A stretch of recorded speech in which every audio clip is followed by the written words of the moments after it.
اس کو پیسوں کی ضرورت تھی اور مجھے اس کے جسم کی۔ میرے اندر کا شیطان پوری طرح جاگ چکا تھا۔ جب میں کمرے میں اس کے پیچھے داخل ہوا تو وہ برقع پہن رہی تھی۔ مجھے اس کا مجرا دیکھتے ہوئے مسلسل تسمادین تھا۔ کیا غضب کی نئی چیز ہیرا منڈی میں آئی تھی۔ اس کا نام بلبل تھا۔ جب وہ ناچتی اور تھرکتی تھی تو جیسے سب تمائش بین ماہو ہو جاتے۔ روزانہ اس کو ناچتا دیکھ کے میری شیطانی ہوس مزید پیاسی ہوتی جاتی اور میں نے فیصلہ کر لیا کہ اس سے ضرور ملوں گا۔ میں ہر قیمت پر اسے حاصل کرنا چاہتا تھا۔ اس دن مجرا کے دوران وہ بجھی بجھی سی دکھائی دے رہی تھی۔ اس کے ناچ میں وہ روانی بھی نہیں تھی، لیکن مجھے اس سے ملنا تھا، بات کرنی تھی اور معاملات طے کرنے تھے۔ مجرے کے اختتام پہ جب سب تمائش بین چلے گئے تو میں بھی اٹھا۔ وہ کوٹھے کی بالکنی میں اپنی نائکا کے ساتھ کسی بات پر الجھ رہی تھی۔ دروازہ کے تھوڑا سا قریب ہوا تو میں نے سنا کہ وہ اس سے رو رو کر کچھ مزید رقم کا مطالبہ کر رہی تھی، مگر نائکا اس کو دھتکار کر رہی تھی اور آخر غصے میں وہ بلبل کو اگلے دن وقت پہ آنے کا کہہ کر وہاں سے بڑبڑاتی ہوئی نکل گئی۔ بلبل کو پیسوں کی اشد ضرورت ہے، یہ جان کے میرے اندر خوشی کی ایک لہر دوڑ گئی۔ چہرے پر شیطانی مسکراہٹ پھیل گئی۔ وہ ضرورت پوری کر کے میں اس کے ساتھ جو چاہے کر سکتا ہوں۔ میں اس کی جانب بڑھا۔ اس کا چہرہ دوسری طرف تھا اور وہ برقع پہن رہی تھی۔ پاس جا کر جب میں نے اسے پکارا تو وہ میری طرف مڑی۔ اس کا چہرہ آنسوؤں سے تر اور برف کی مانند ایسے سفید تھا جیسے کسی نے اس کا سارا خون نکال لیا ہو۔ اس کی یہ حالت دیکھ کر میں چکرا سا گیا اور اس سے پوچھا کہ کیا ہوا ہے، وہ ایسے کیوں رو رہی ہے۔ میری طرف دیکھتے ہوئے وہ چند لمحے خاموش رہی اور میرے دوبارہ پوچھنے پر گڈی گڈی آواز میں بولی، ماں مر گئی۔ کیا؟ جب مجھے اس کی سمجھ نہیں آئی تو وہ بے اختیار روتے ہوئے دوبارہ بولی کہ آج میری ماں مر گئی۔ اس جواب سے جیسے میرے منہ کو تالا لگ گیا۔ میری شیطانی ہوس جس کو پورا کرنے کے لیے میں اس کی جانب آیا تھا مجھ سے میلوں دور بھاگ گئی۔ تو تم یہاں کیا کر رہی ہو؟ میں نے غصے اور حیرت سے اسے پوچھا۔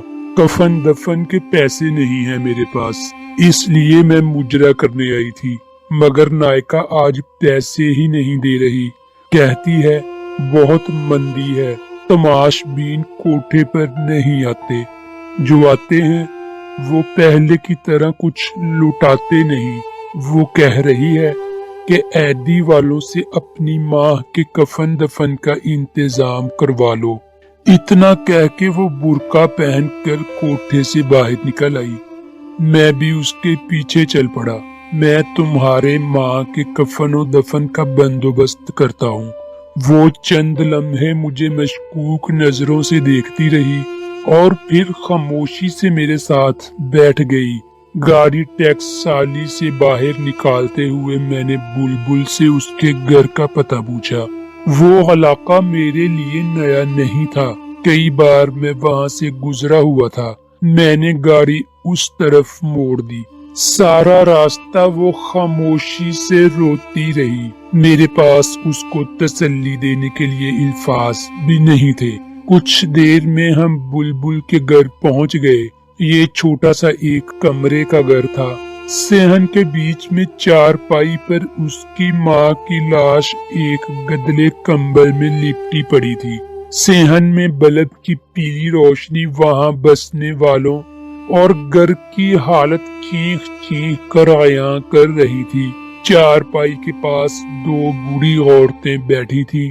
ایک کی گود میں 7-8 ماہ کا بڑا گول مٹول اور پیارا سا بچہ کھیل رہا تھا۔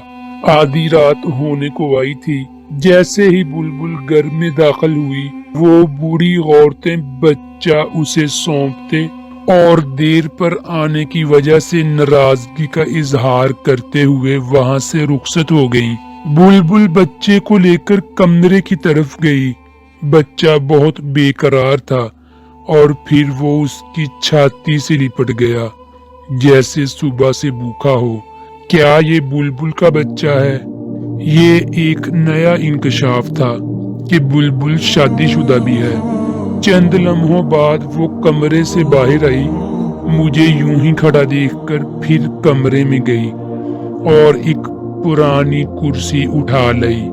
سیٹھ جی معذرت، میرے گھر میں آپ کو بٹھانے کے لیے کوئی چیز نہیں ہے، وہ کرسی رکھتے ہوئے شرمندگی سے بولی۔ میں سر ہلاتے ہوئے اس کرسی پر بیٹھ گیا۔ کچھ سمجھ نہیں آ رہا تھا کہاں سے شروع کروں۔ تمہارا اصل نام کیا ہے بلبل؟ بالآخر میں نے اس سے پوچھا۔ وہ چپ رہی، شاید بتانا نہیں چاہ رہی تھی۔ افشاں، میرے دوبارہ پوچھنے پر اس نے آہستہ سے کہا، بہت افسوس ہوا تمہاری ماں کی وفات کا۔ وہ خاموش رہی۔ تمہارا باپ بھائی کوئی ہے؟ اس نے خاموشی سے نہیں میں سر ہلایا۔ یہ بچہ تمہارا ہے؟ اس نے پھر خاموشی سے ہاں میں سر ہلایا۔ تمہارا شوہر کہاں ہے؟ چند لمحوں بعد وہ بولی، چھوڑ گیا۔ تم ہیرا منڈی کیسے گئی؟ تم مجھے ناچنے گانے والی تو نہیں لگتی۔ اب وہ نظریں اٹھا کر مجھے دیکھتی ہوئی بولی، سیٹھ جی قسمت وہاں لے گئی۔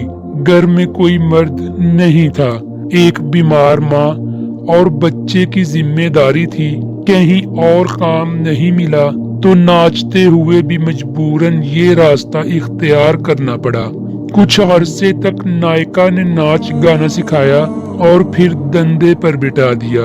وہ مجھے مجرا کرنے کے روزانہ 200 روپے دیتی ہے اور ساتھ میں تماش بینوں کا بچہ کچا کھانا جو میں گھر لا کے اپنی ماں کو کھلاتی ہوں اور خود بھی کھاتی ہوں۔ برکھے میں آتی جاتی ہوں جس سے محلے میں کسی کو پتہ نہیں چلتا اور ایک برم قائم ہے۔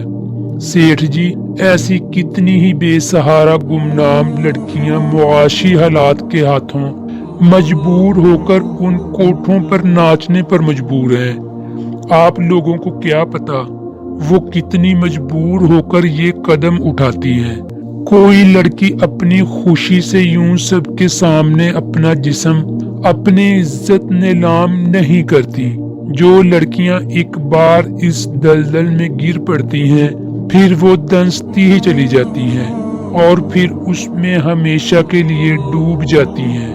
یہ سب بتاتے ہوئے افشاں کے لہجے میں بے بسی اور بے چارگی تھی، جیسے وہ کسی ناکردہ گناہوں کی سزا کاٹ رہی ہو۔ میں کچھ دیر اس کے چہرے کو دیکھتا رہا، پھر پرس سے چند نوٹ نکالے اور اس کے ہاتھ میں تھماتے ہوئے بولا، کل اپنی ماں کی تدفین کروا لینا اور بچے کے لیے کچھ خوراک اور گھر کے لیے راشن پانی لے لینا۔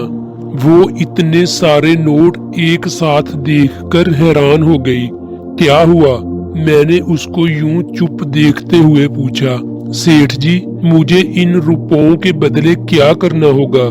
وہ ڈرتے ڈرتے پوچھ رہی تھی، شاید یہ سوچ رہی تھی کہ ان نوٹوں کے بدلے سیٹھ پتہ نہیں کب تک اس کا جسم نوچے گا، کب تک اس کو سیٹھ کی رکھیل بن کر رہنا پڑے گا۔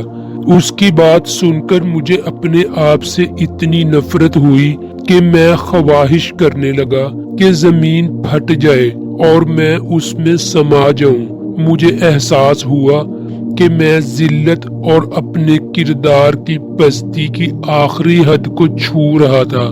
میں اس بے حس معاشرہ میں ایک تنہا اور بے سہارا لڑکی کی مدد کر رہا تھا، مگر وہ اس کو بھی ایک ڈیل کے طور پر سمجھ رہی تھی۔ شاید جہاں سے میں اٹھ کر آیا تھا وہاں پر جانے والے لوگوں سے بغیر کسی وجہ کے مدد کی توقع نہیں کی جا سکتی۔ میں نے لرزتی آواز میں جواب دیا، تمہیں کچھ نہیں کرنا پڑے گا اور تم اب کوٹھے پر مجرا کرنے نہیں جاؤ گی۔